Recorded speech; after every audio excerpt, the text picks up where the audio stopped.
the series Nicki Minaj Downfall. The series talks about Megan Thee Stallion. There is no debate. Nicki Minaj is a living legend in rap. She has over 100 million records sold, 23 top 10 Billboard Hot 100 singles, 3 #1 singles, 3 #1 albums, 148 Billboard Hot 100 entries, making her the #5 of all time, 9 American Music Awards, 12 BET Awards, 8 MTV Video Music Awards, 4 Billboard Music Awards, 4 People's Choice Awards, 10 Grammy nominations.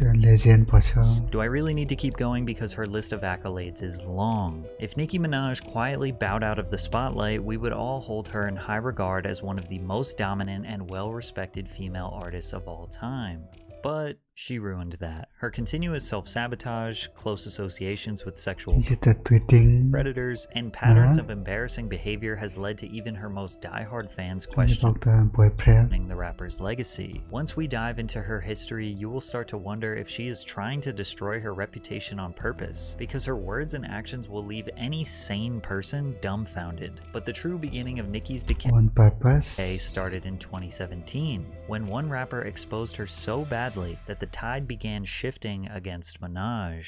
For 7 years in a row, 2010 to 2016, Nicki won the BET Award for Best Female Hip-Hop Artist. It's almost like she was the only female rapper. Obviously she wasn't, but to hip-hop fans it kind of felt like that. Now sure, over the years she had some beef with other female artists, like Lil' Kim, Mariah Carey, Iggy Azalea, and even Miley Cyrus. And now, back to this that had a lot to say about me the other day in the press. Miley, what's good? But none of these feuds had any real negative impact on Nicki's career, especially when you compare them to Remy Ma, who was the first rapper to successfully break down Nicki Minaj. When Remy Ma was incarcerated in 2007, she left behind massive shoes in the female rap scene that Nicki arguably filled. Minaj cemented her name in rap history throughout the next couple of years, being dubbed the Queen of Rap, among other illustrious titles. When Remy was released from prison in 2014, the female rap scene had changed drastically, and she was nowhere near as relevant in the eyes of music listeners. But Remy still gave Minaj her props. What I can say is that she's a wonderful woman, and she's on the same page with me, like that there's no need to try to tear somebody down. I can say what I said. I let her know that I'm super proud of her. Despite her being cordial, Remy likely felt hungry to take back the Queen of Hip-Hop crown. And what's a better way to show that she is a more skilled rapper than Nicki than remixing her songs? She released freestyles to Minaj's Only and Truffle Butter. On Truffle Butter, many suspected she took subliminal shots at Nicki. People keep saying, "Rem, you need to drop a record." I'm like, in a minute, let me body his records. Yeah, for the millions, I will kill these pop hoes. Even though it seemed like a feud might be brewing, Remy continued voicing her support for Nicki and vice versa, with Nicki hinting at a potential collaboration in the future. Remy continued releasing music seemingly filled with subliminal disses towards Nicki for 2 years, and eventually Nicki took the bait. On Jason Derulo's single, Swalla, Nicki said, "I gave these 2 years, now your time's up. Bless her heart, she throwing shots, but every line sucks." 2 days later, Nicki was featured on Gucci Mane's Make Love, where she took even more shots aimed at Remy. "Oh, you the queen of this here? 1 platinum plaque, album flopped, where?" This was clearly aimed at Remy, who consistently called herself the queen of NYC. But Remy comes from a class of hip-hop MCs that don't take disses lightly, so she clapped back at Nicki with a full-fledged cutthroat diss track. Sheather was Remy's 2017 remix of Nas's diss track on Jay-Z titled Ether, which is widely regarded as one of the most iconic hip-hop diss tracks of all time. Like Nas, Remy delivered a barrage of scathing insults and criticisms aimed at Nicki, attacking everything from her appearance to her credibility as an artist. She claims that Nicki had sex with Lil Wayne, Drake, Trey Songz, Ebro, Gucci Mane. She claims that Nicki's butt implants popped, which led to a downfall in her and Meek Mill's relationship. She also said that Nicki was influencing girls to get BBL surgeries, which have resulted in numerous deaths while under the knife. She claimed that Nicki uses ghostwriters and even hard drugs. She also criticized Nicki about her support for her brother, who is a convicted pedophile. At this point in her career, Nicki seemed invincible, and she had never been directly attacked at this magnitude by another female rapper. People patiently awaited to hear Nicki's response, with many thinking it would be one of the greatest diss tracks of all time, but she choked and barely responded. Trying to act unimpressed by the response, Nicki took to Instagram and posted a now-deleted screenshot of an article referencing Fat Joe and Remy Ma's album opening week sales, which is the stereotypical response for a more popular rapper to brag about sales numbers while avoiding the serious accusations. She also posted audio of Beyonce referencing her as a rap queen. They say you have more clout.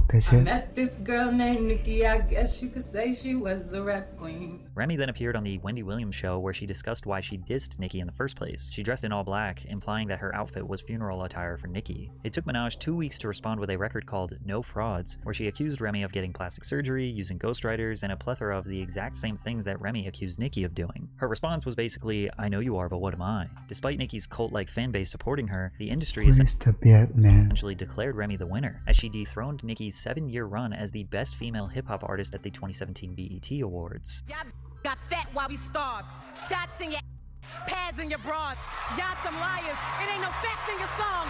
And yeah, that crown is coming back to the Bronx. Nicki Minaj hasn't won this award ever since. Those who saw Minaj as the epitome of female rap just witnessed her get embarrassed and disrespected. She failed to address the onslaught of Remy's attacks and just continued to flex her wealth and sales numbers. Many thought because Nicki avoided the allegations, they must be true. But it's possible that this beef was just strictly entertainment and Nicki tucked her tail and took the L because she knew she was the weaker MC. Plus, any attention Nicki gave Remy only made her more relevant. But things got even worse for Nicki. There was a new poppin' female rapper from New York called Cardi B, and she had no intentions on bowing down to Minaj. But first, a quick word from today's sponsor, Underdog Fantasy. Underdog is the easiest way to play fantasy sports, not just for a first deposit match worth up to $100. It makes watching the NBA even more interesting for me, so rep your team and make your own picks with Underdog. From the moment she stepped into the spotlight, Cardi aligned herself with Lil' Kim and Remy Ma, Nicki's biggest enemies. Remy even brought out Cardi at Summer Jam 2017, where Remy's whole performance was dedicated to dissing Nicki Minaj. Therefore, Nicki declared Cardi her enemy. But Cardi was different than Remy. She actually had a chance to dethrone Nicki's spotlight, and maybe even compete with her sales numbers. Cardi had the same appeal as Nicki. She could rap, she had the charisma and humor, she could do pop music, she had the sex appeal, and she was even supporting a similar bob hairstyle. During summer of 2017, Cardi dropped her song Bodak Yellow, which was the hottest record of the summer. All of the spotlight was on Cardi, so Nicki immediately took shots at the rapper. London on the Track released a song titled No Flag, where Nicki is heard rapping, I heard these labels are trying to make another me. Everything you're getting, little hoe, is because of me. With how successful Nicki's career had been, it's not a stretch to think record labels viewed her as the blueprint to producing the next megastar in female rap. Plus, when you consider that UK rapper Lady Lesher stated that Atlantic Records offered her a €250,000 deal if she made a diss track about Minaj, you start to wonder if Atlantic Records, the same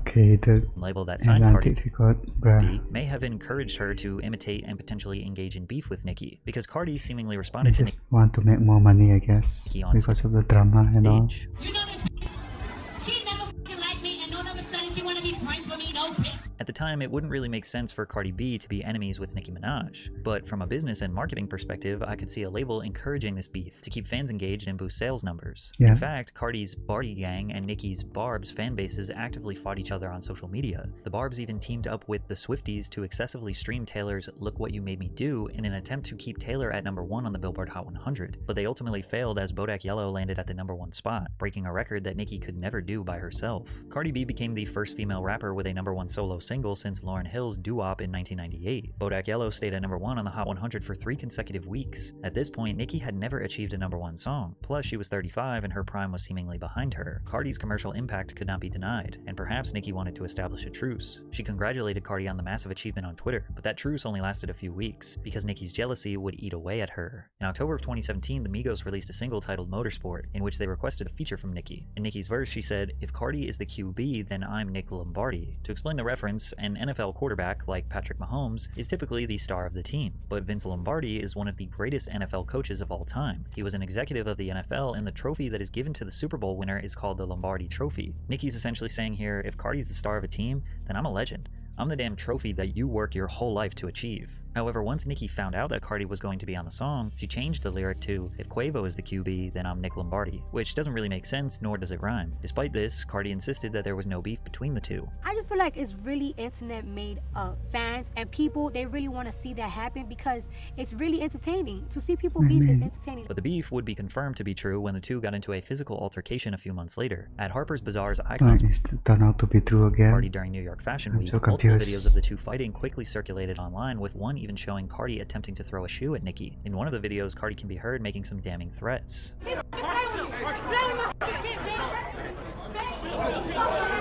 Cardi was later seen exiting the venue with a massive bump on her forehead. Nicki said she was embarrassed about the whole situation. The other night, I was a part of something so mortifying and so humiliating. Then Cardi responded with, "How you say that I was the wild animal, that I attacked you, that you was mortified, that you was humiliated, playing the victim, but now you're the gangster. You need to pick a side. Do you want to be the victim or do you want to be the gangster? You lie so much you can't even keep up with lies. Cardi posted her reasoning behind the attack the following day. She accused Nicki of trying to blackball her, intimidate her, and worst of all, speaking ill of her child. Everyone took Cardi's side, since they understood that defending their children is important. However, Nicki vehemently denied that she ever spoke bad about Cardi's daughter. She also called out Cardi's hypocrisy by revealing old Instagram screenshots where Cardi repeatedly attacked a mother whose son died. She also referred to the deceased child as a monkey. Cardi also accused Nicki of trying to interrupt or ruin her financial opportunities, money that would help her feed her family. So Nicki again called out Cardi's hypocrisy. Now we gonna get into some things because I'm tired of people lying on me. Now you want to talk about stopping bags, but there's 2 innocent girls in a strip club right now that ain't did nothing but go to the strip club and get money. Now they can't get no money, so who's stopping bags? Cause you got grown ass men showing up to where the they at and where they work at. They can't feed their kids, they can't feed their family. You mad at a woman for what a man is doing. And that's a problem with so many black women and women period. Oh, cause she not black. She refers to you black women. Oh, we got the receipts for that too. FYI, she refers to black women as monkeys and roaches.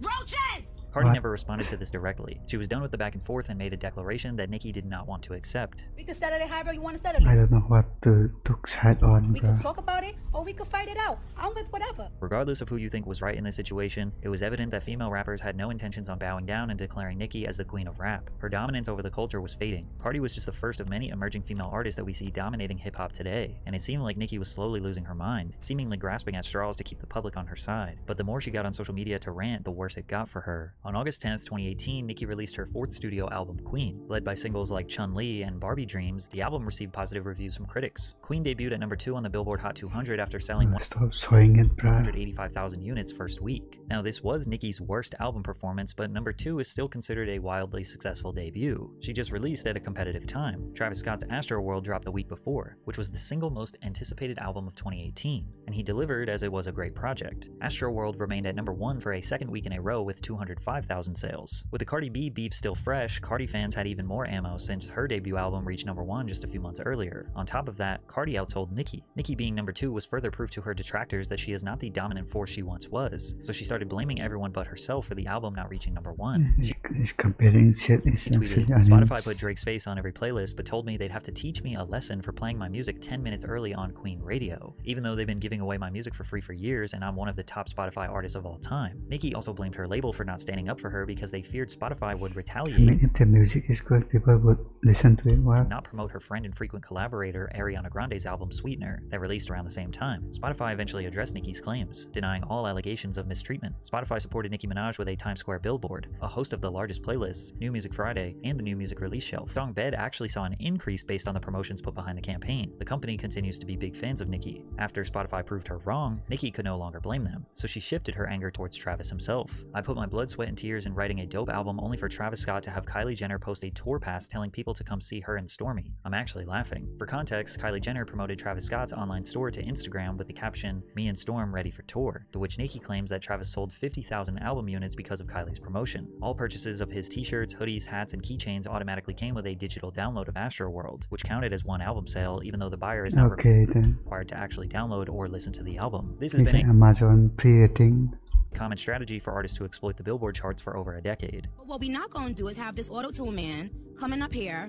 selling f***ing auto-tune man, and telling y'all he sold 500,000 f***ing albums because he didn't. And it's a lot of rappers behind the scene that want to talk about it and they're scared. You're a f***ing man. You got your f***ing homeboy talking for you and you got your girlfriend posting tour passes saying you sold albums. Stop it. Firstly, Nicki calling Travis Auto-Tune Man is a non-insult considering her love for the effect. Secondly, her being angry about bundle sales is ironic because she tried to do this exact same strategy. According to an article published by Rolling Stone, on her online store, Nicki had an array of merch and album bundles available. She also provided a concert package to her upcoming joint tour with rapper Future. Each time a fan purchased a concert package, they received free copies of her album, which substantially impacted the sales for Queen. Nicki also tried to boost her numbers after the album's official release by adding her previous release track Fifi to the album, which would count towards the album's total streaming numbers. But none of it worked. Nicki had no one else to blame. She had to just accept that people didn't want her album, her merch, or her tour as much as they wanted Travis's or Cardi B's. As if 2018 couldn't get any crazier for Nicki, the public found out about her boyfriend's dark past, which changed her reputation forever. Nicki began to publicly post about her boyfriend Kenneth Petty after a few months of dating, with sources close to Minaj claiming that they were already considered getting married and having babies. But Nicki's fans weren't so supportive of Kenneth as he is a convicted convicted sex offender stemming back to the 90s. Kenneth initially pleaded not guilty to all charges. However, during a hearing on April 5, 1995, Petty withdrew his Turned out to be true. not What? guilty plea and instead pleaded guilty to the charge of attempted rape. He was sentenced to 18 to 54 months in prison but served nearly 4 years before his release in January of 1999. If Kenneth is considered a Tier 2 or Tier 3 sex offender, he must remain on the sex offender registry for at least 20 years, as well as report his current address to the Department of Justice every 6 months, which is why in July of 2022, Petty was sentenced in Los Angeles to probation and home detention for failing to register as a sex offender. Kenneth was also ordered to pay a $55,000 fine as a part of his sentence of 3 years probation and 1 year of home detention, according to the U.S. Attorney's Office. But it gets even worse. Since the public became so invested in Nicki's relationship, media outlets began reporting on the 26-year-old trial, which led to Petty's victim, Jennifer Hugh, having to relive this horrific time of her life. She even claimed that the associates of Minaj and Petty spent months in 2020 harassing her and offered her hundreds of thousands of dollars to basically say that the attempted rape never happened. Jennifer alleged that a man named Barry, who was close to her brother, reached out to offer Okay, this threatening is kind of weird. his help. Barry got Jennifer on the phone with Minaj, to which she claims that Minaj tried to help her. She also quoted Nicki saying, "Listen, I just need you to know,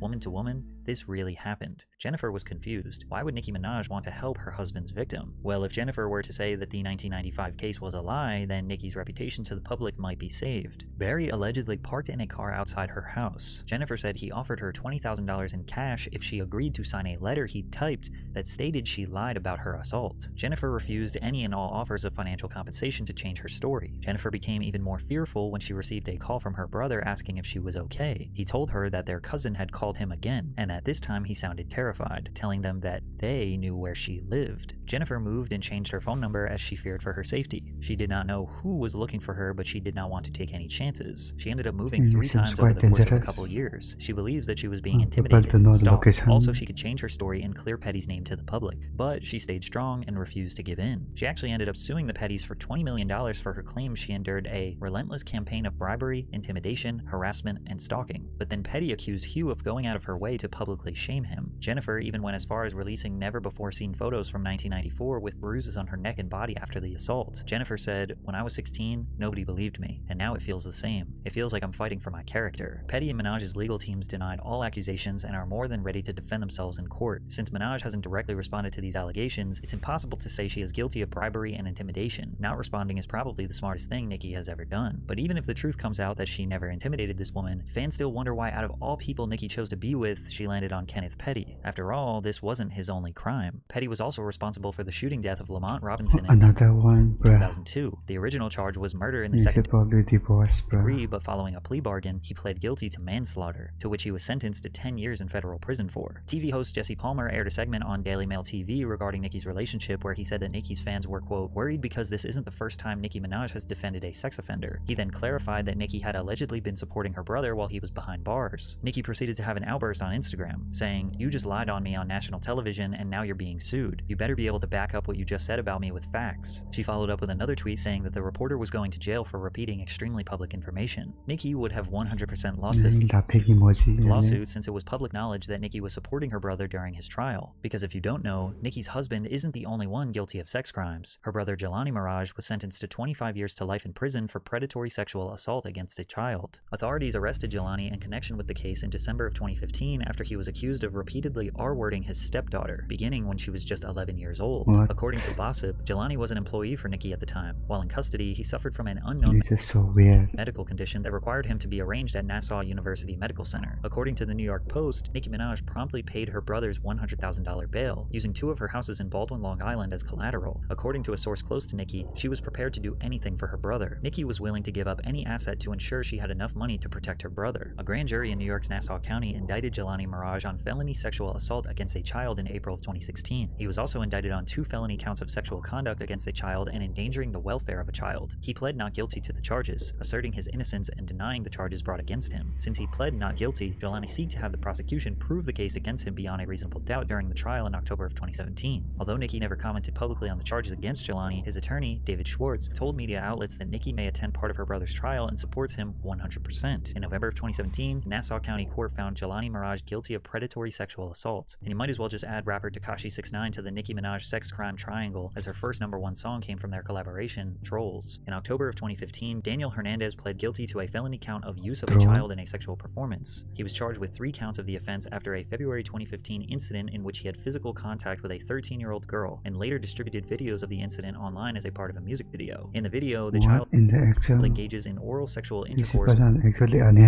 with the separately charged defendant, Daquan Anderson, while the defendant, Daniel Hernandez, stands behind the child making a thrusting motion with his pelvis and smacking her on the buttocks. The child is nude in the video. In an interview with DJ Academics, 6ix9ine denied knowing the girl was a minor, but Tekashi's legal situation was very much public knowledge before Nicki and 6ix9ine's first collaboration. Most artists in the industry avoided working with Tekashi due to this charge, but Nicki didn't seem to mind. Some people, particularly Nicki Minaj fans, look at her involvement with sexual predators as strictly coincidental. Her brother could have lived a double life. She probably genuinely thought he was a good, innocent man and was just as shocked as we were when the charges were made. They probably think she financially supported him because she is a good sister. Her husband's case was in 1995 before she ever knew him, and he was 16 years old. Maybe Nicki believes he is a changed man, and their love is so strong she is willing to forgive him. Or maybe she genuinely believes he was falsely accused and vilified his whole life, and 6ix9ine could be chalked up as purely business. 6ix9ine is a rapper, and let's be honest, most rappers aren't exactly the most morally righteous people. But she still has this massive gray cloud of questionable associations that makes it really hard for fans to defend her, especially when she keeps engaging in wars with other female rappers. In addition to Remy and Cardi, Latto and Megan Thee Stallion broke Nicki down, but we can't even blame them. You will notice that Minaj did this to herself. Nicki and Atlanta-based rapper Latto got into some beef after Minaj exposed screenshots of their private conversation. It all started when Minaj was mad at the Grammys for nominating her song Super Freaky Girl in the pop category, while Latto's hit song Big Energy was nominated in the rap category. Super Freaky Girl,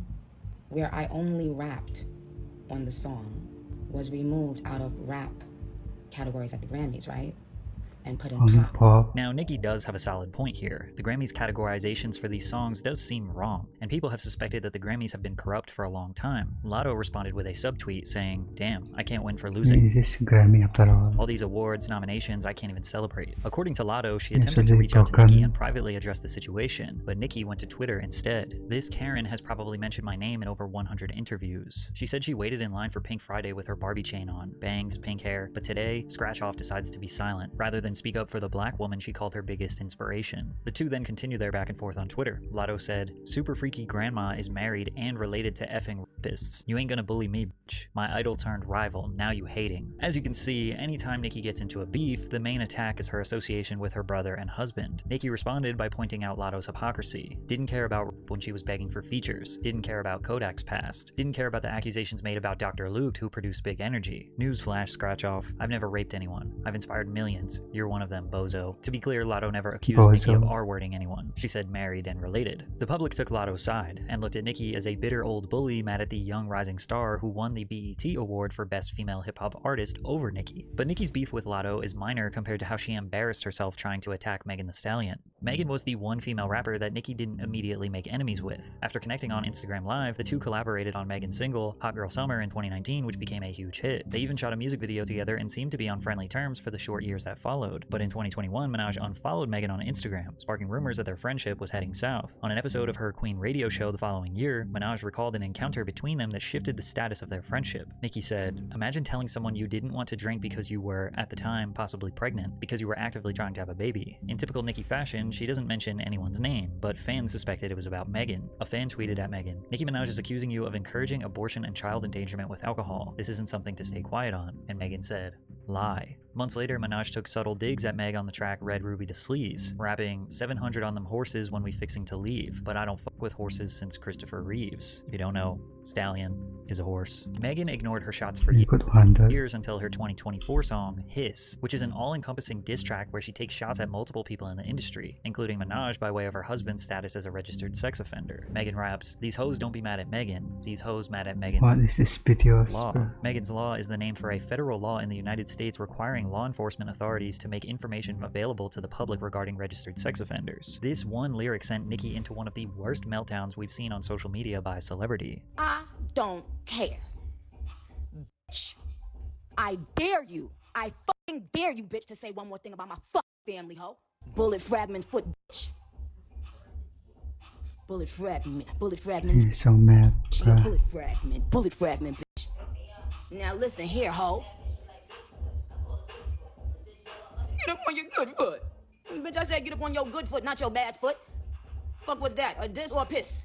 Said it was hiss, I said piss. My fans called it piss. Nicki is maniacally mocking the incident where Megan was shot in the foot by Tory Lanez. She then goes on to refer to her husband's rape as 30-year-old T. Y'all mad because y'all don't have somebody that loves you and stand 10 toes down behind you. So you bringing up 30-year-old T for when this man was a 15-year-old child. You bringing up 30-year-old T because no man has ever and will ever fucking love you. And lying on your dead mother, on your dead mama, on your dead. It literally doesn't make sense. Lied on a dead mama, lied on a dead mama, lied on a dead mama, lied on your. I said lied on her. Hey, sexy red, she done lied. She lied and she cried and she lied and she cried. She said she lied and she cried and she. Why is she rapping? Lied and she cried and then she lied and she cried and she lied and she cried. Cause she got blogs all up her stupid doofy self ass. Every press I said no will. Oh God.